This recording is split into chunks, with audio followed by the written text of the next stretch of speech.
Hello and welcome. These are horse racing selections for Friday, the 30th of December. I am Flat Cap Callum and I'm hoping you are all very, very well.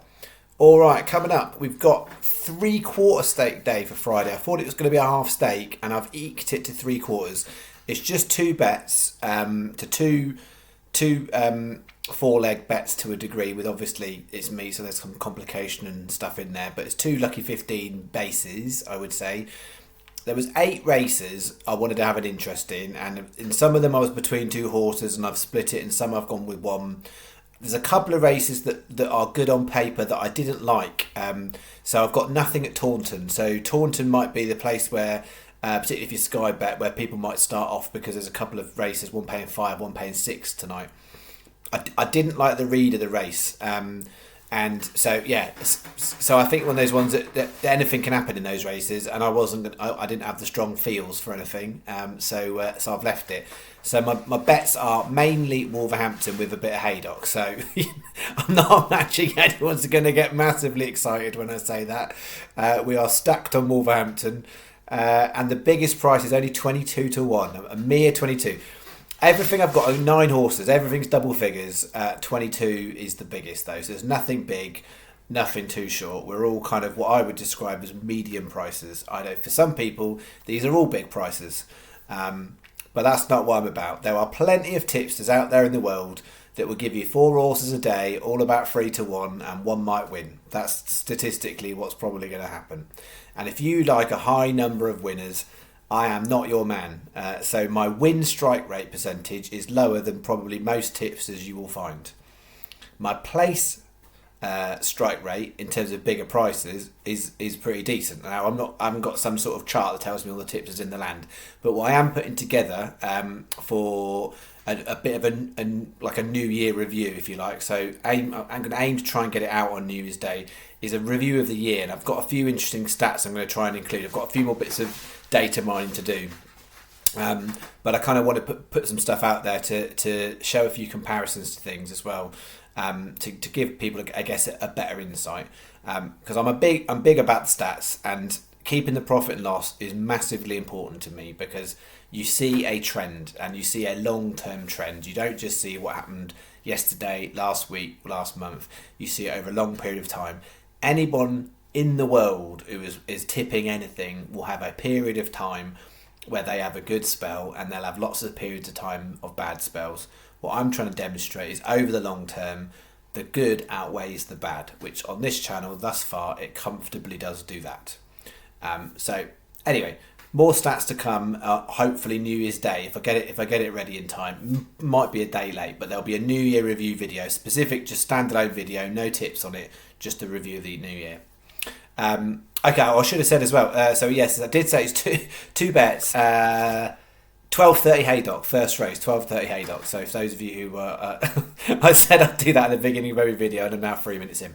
So we'll do the review of yesterday. We'll go through Friday's bets. So we say yesterday, we'll go through the review of Thursday. We'll then do Friday's bets, and then I'll have a mention on the darts at the end.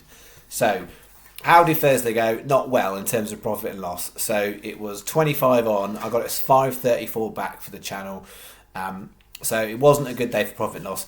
Actually, if you look at the results, some of them weren't too far off. But we had one standout nice winner with nothing really to go with it.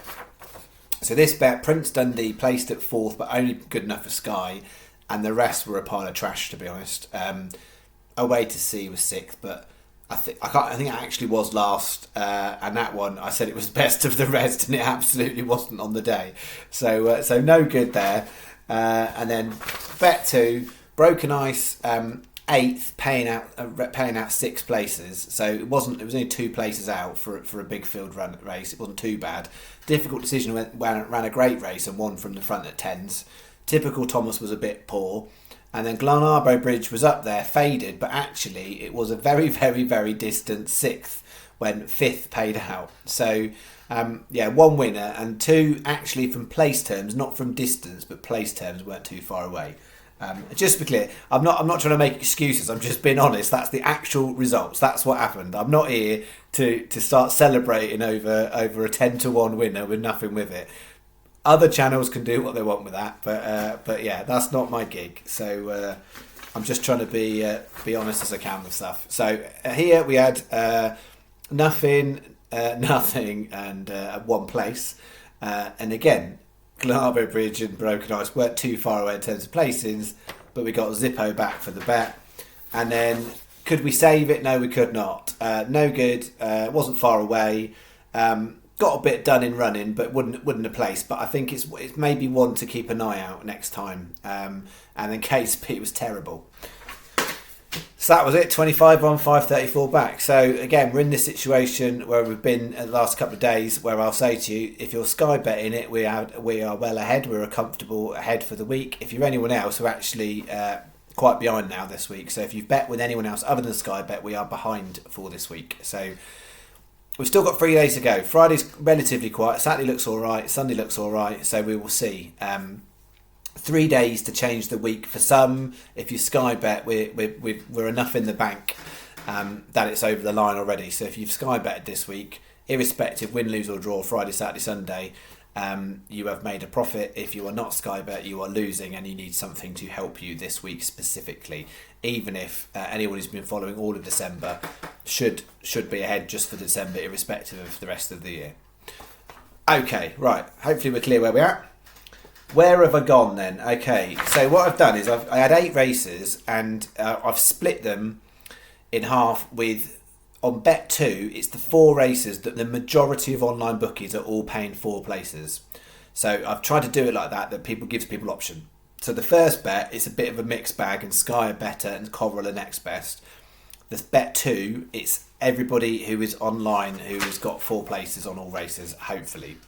So where are we going? Bet 1, 12:30 Mr. Harp. I think it's an interesting race. 11 to 1 on that one. I think that's doable on that. We'll have that. 2 o'clock Haydock. That was the one I've split. So the others where I was between a couple, I've gone for one. 2 o'clock I didn't want to split them. I do like both. Both should be single figures. So we've got Mr. Bells at 14 and Clan Legend at 12s. Clan Legend we've taken quite a few times on the channel and done all right for us. Then 5 o'clock Wolverhampton, Nelly French, 10 to 1, and finished off 5:30 Wolverhampton Visibility, taking that a few times on the channel. So the way I've configured this, it's 2 times 10p each way lucky 15s. So leg 1 has got Mr. Bells in, and bet 1 has got Mr. Bells in, and bet 2 has got Clan Legend in. The other 3 legs are the same. So 2 different 10p each way lucky 15s with 1 leg different. Just so we're clear on that, so people get the maths, it's the equivalent of a 20p. I'm just splitting it to sort of hedge my bets slightly. But then what I've got on it is 2 25p each way doubles. So both those 2 o'clock horses are going on to Visibility, which is the best price and the best value of anything on that bet. So we've got 25p each way double Mr. Bells on Visibility, and 25p each way double Clan Legend on Visibility. So that is a £7 bet. Sky are best. Because they are 4 on every race except Nelly French. He says, maybe he says Visibility. Maybe they're 4 on every race except Visibility, I think. And then Coral are 4 on 3 of the races. Get my words out. Coral are 4 places on 2 of the races. Sky are 3 of the races. Almost any other bookie is not giving you extra places on this race at all. So Sky best, Coral next best on this one. It's borderline really, because Coral you're only losing out on 1 extra place in 1 race, and you'll get bog if you're doing it. So that is bet 1, and then bet 2 we've got slightly more stake on bet 2, and I've lent on it a little bit. So we've got here bet 2. So all of these races, the majority of main bookmakers online are paying 4 places. I don't know what it is in shop because I haven't been in a shop tonight to know. Okay, so online it's 4 places. So make sure you need to put this bet on with the 4 places. I've put up 365 and Coral because if you put the bet on tonight, you'll get bog. And so actually that's better than Sky. Sky same place terms, but 365 or Coral, if you've got multiple accounts, leave your Sky bet for that and you use one of the others. So we've got 3 o'clock Haydock, nice and easy, 20 to 1. I like that price a lot. 6:30 Wolverhampton, Labbayeb, 12 to 1. 7 o'clock Wolverhampton, we've taken that before, Eltham Palace, 16 to 1. and then finishing off the biggest price, but the one that is, I say biggest price. I would argue it's probably not quite. It's the lowest value in terms of its chances of framing. I like the horse. I think 22s is good. I think their chances of framing are better than that horse. I have a little niggle about the draw on that one, but outside of that, it's not too bad. So 20p each way, lucky 15 on the 4. And then I've done the each way Trixie. So I've done an additional Trixie, even though I've got standard stakes. So I've just weighted this bet. I was debating between doing 250p each way doubles on first pair, second pair. So we've got something running on to second pair. But I just, those three edged it over that one. And I may live to regret that decision. But that's how I've configured the bet for the channel. So it's a 25p each way Trixies. And so extra each way doubles and trebles. If you're using a restricted account, again, just remember what I've said before. You can do what I call a deconstructed bet. So if you were struggling, if you did the lucky 15, then you couldn't do the Trixie. Try doing each way doubles and trebles separately, and then it might let you do that rather than the actual Trixie bet, because it's the same thing, but sometimes you've got to play a little bit fast and loose with how to get these on.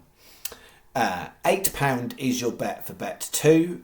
So we haven't got as much going on the last race, basically, even though it's the best price in the thing. So let's see how we get on. So that is tomorrow. And then, so after this video, I will be back Saturday. So no video Friday, because those are Friday selections. I'll be back Saturday morning, and I'll be looking for an early upload because I'm off out Saturday. So I'm going to try and do an upload for 9:30 on Saturday. It's not like a crazy busy Saturday. It's an okay-ish enough looking Saturday. So we'll see. Right, quick mention on the darts. So we had Bunting and Cross both playing this afternoon. Both played well, both through to the last 16. So that is a nice place to be. Bunting particularly played a great match. 57% checkout percentage, 102 free dart average. Both of those, in terms of checkout percentage and free dart average, are some of the best in the tournament so far in any of the matches. So pretty decent play. Tomorrow it will be last 16 matches, so we will have to see how they both get on. Cross will be favourite for his match, and Bunting will not be, because he's paying Humphreys, who is quite fancy. And I do think Humphreys is going to be a tricky one, so we'll see. In terms of like our bets for the anyone who put on who's followed it through, if Bunting wins tomorrow, that's him into the quarterfinals. Or either win, they're both in the quarterfinals. For Bunting, that means we get a little bit back for the lucky 31, where all the other legs were sunk, but that one would be that. But they both need to win the next 2 matches in order to get to the semi-finals. So they need to win last 16 and quarterfinal, 2 more matches each. If they do that, they get to the semi-finals, and if they get to the semi-finals, anyone who's put the bets on as advised with Sky Bet, paying 4 places for the tournament, would get some level of payout from that, from Bunting or Ross. If it's Bunting, it gets to the semi-finals, it would cover all the bets that anyone's done for the betting following from what I suggested. If it's Cross, it will be enough to cover the single bets, not enough to cover the 31. So yeah, we're still in the game, and obviously, Bunting was a big price to start with. So, but he's got one very difficult match, and if he wins that, he'll have another very difficult match. But anything can happen, and he will always score well. But the question is if he can get on it with his doubles, and today he did that. Let's see. All right, that's me for today. I said I'll be back Saturday morning. I'll be double video Saturday, so the freebets.com video will be out Saturday special like usual, focusing on the television races.